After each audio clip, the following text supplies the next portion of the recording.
So getting all the gear ready for ski touring, split boarding, touring on the snow. You could be with the snowshoes also. Some of the things when we're going into the backcountry we definitely need to add on are the shovel, a probe and an Avalanche transceiver.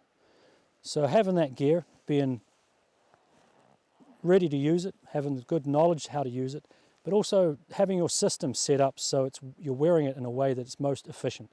So for the transceivers, we want it to be worn on the body so if a violent avalanche happened, it's not going to get ripped off us.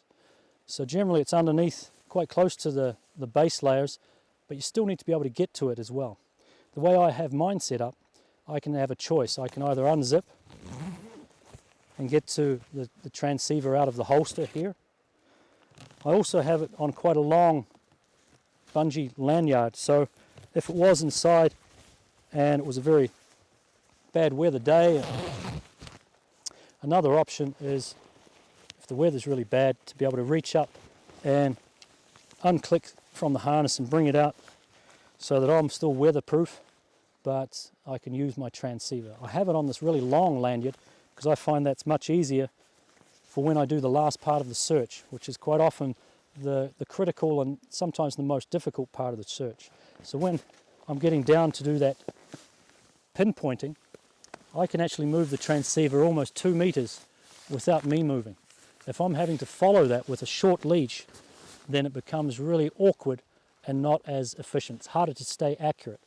So having a system that works for you, but is also going to be the most efficient, get your system sort of set up. Next thing we're going to look at is the shovel and the probe.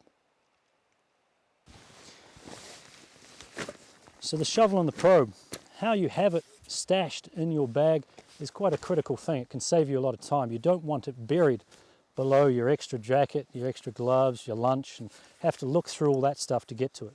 A lot of packs have a dedicated sort of extra sort of window or a pouch, and in my bag they're right on the back. Basically nothing else lives in here apart from that safety gear. So with the shovel, nice and easy, sort of coming apart, making sure that it's ready to go.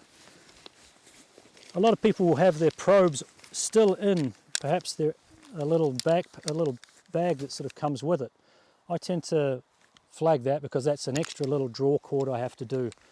When I put this in my bag, I want it super easy to get out and nothing burying it.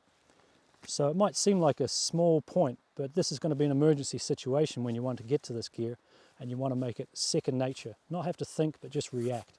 So having it in a place, your system in a way set up that it's going to be the most efficient for you. And then the Avalanche probe, making sure that's in good condition each time you put it away. But when you're putting it together, throwing it downhill, if there's a slope, pulling a little tension, snapping it together, really make sure this top end is locked and that one's ready to go.